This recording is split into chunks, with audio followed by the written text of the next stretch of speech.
minutes past 8 o'clock. Now we're reporting last night on BBC Radio Bristol, remember, that 1,000 officers could be deployed to police the English Defence League march in Bristol on the 14th of this month. There'll also be a policy of zero tolerance in dealing with any trouble. Let's speak now to the leader of the EDL, Stephen Lennon, aka Tommy Robinson, who joins me on the programme now. Good morning.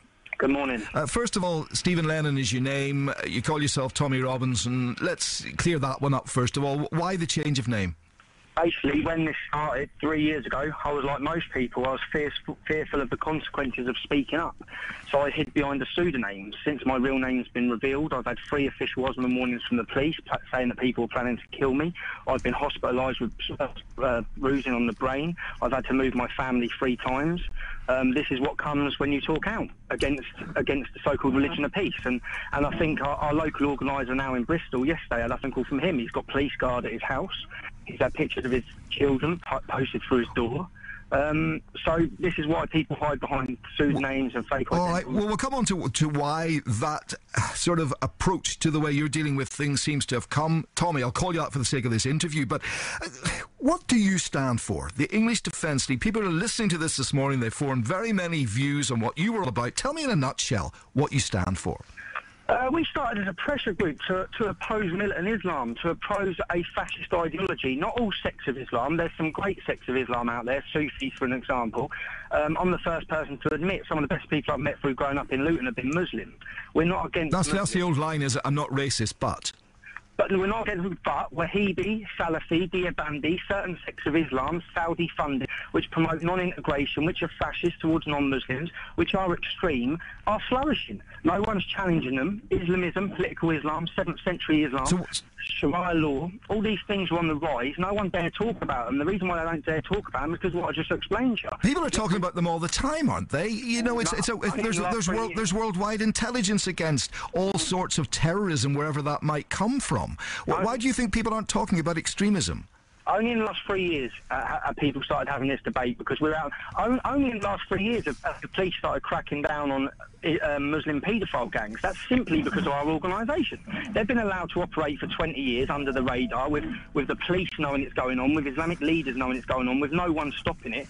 As soon as we get on the street and start highlighting it, we see a massive crackdown. But the police have been cracking down on paedophile rings for the last number of decades. This is nothing new, and it's not peculiar to one particular community. No, but grooming is. The grooming in gangs with young non-Muslim children. 85% of arrests are Muslim, yet 3% of this country is Muslim. Why is it so overrepresented? This is a problem which stems within the Pakistani Muslim community. We've even got Pakistani Muslim leaders now coming out and being brave enough to say it.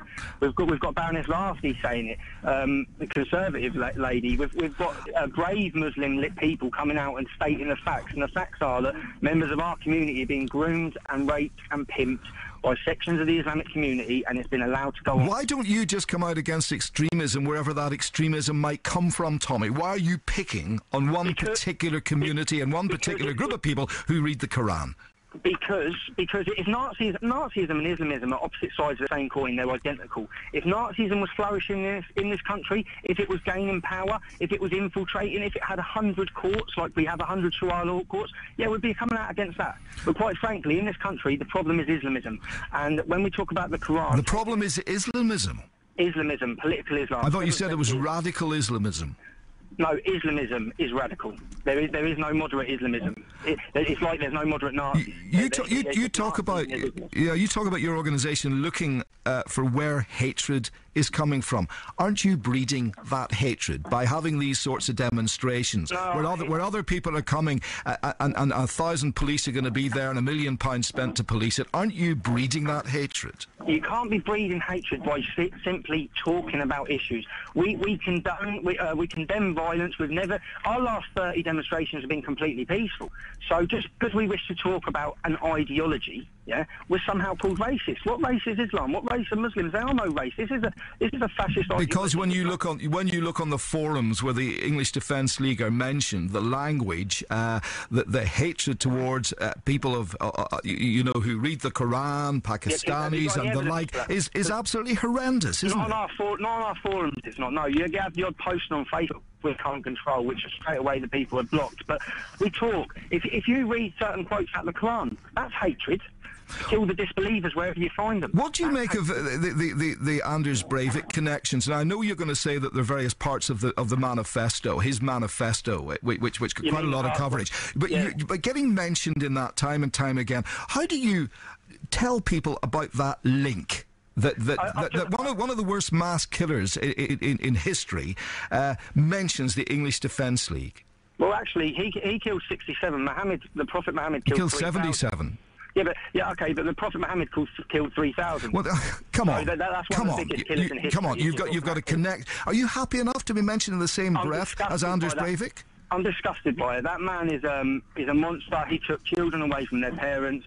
He will be remembered for that. And yet part of his ideology very much matches yours. Part of his Islamism. ideology very much matches every single person who wants to oppose Sharia law, who fears... Yes, if you're asking me, do I think Islam is a threat to Europe? Yes, I do.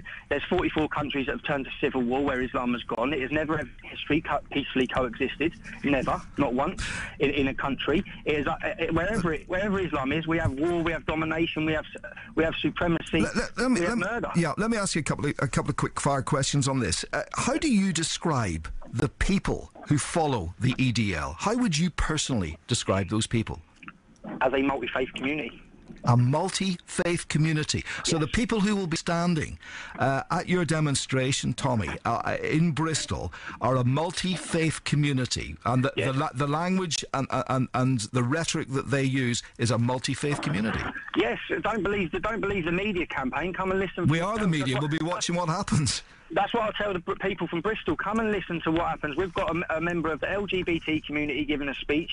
As you've seen in the paper this week, we have a lot of Sikh support, Hindu support, Jewish support. We represent all communities that are a threat from Islam. That's it. And just because we wish to talk about these issues, everyone starts talking about the pricing of our demonstrations. It's cost us £4 million. But what people see, though, with your demonstrations are what look like, football firms from the 70s, See, this is the problem you have, stereotyping, because you wouldn't... You're not stereotyping, you're describing what they see. Okay, well, you don't describe every Muslim with a beard as an extremist or a terrorist.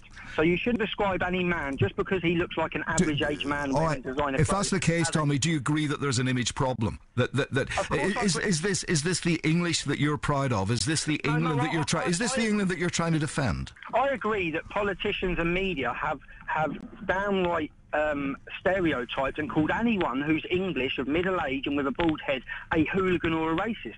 That's what happens. That's the categorising people. But many of those people, you can look like what you like, and I agree with that. Never judge any book by its cover. There's nothing wrong with the way people look. But many are going about their business. They're not standing up yelling at people who come from a different race or community. They're not yelling. They're standing up and using their freedom of speech, which is a great thing we have in this country. And you know that the Metropolitan Police Domestic Unit, they label groups like the English Defence League. We are centre. We're not even far right. And they have advised Muslims to enter dialogue with the English Defence League because they are not... David Cameron, the Prime Minister, wanted an investigation into the English Defence League in the wake of the Anders Breivik situation. Yeah, and they've done their investigation and found no ties. Well, I don't know whether that investigation is very... You mentioned Multifaith, the Bristol Multifaith Forum. Muslim people went to them and said, look, we're worried, we're disquieted by what's happening. Can you do something? They're holding a separate demonstration the following day. What do you say to ordinary Muslim people who listen to what you're saying, Tommy, and are very, very worried about what might happen next week? I just explained to them that however worried they are, we are extremely worried and have been worried. Well, two wrongs don't make a right, do they? No, they don't. We are extremely worried. We are in fear for the future of our next generations with the problems around their ideology, and we ask them to reform it. And reform it in the way that it fits in and it works the same way. Sikhism, Hinduism, Judaism, it hasn't changed in 1,400 years. We can't have a 7th century ideology. We'll have to leave it there. I appreciate you coming on the programme. Thank you very much indeed. Thank you.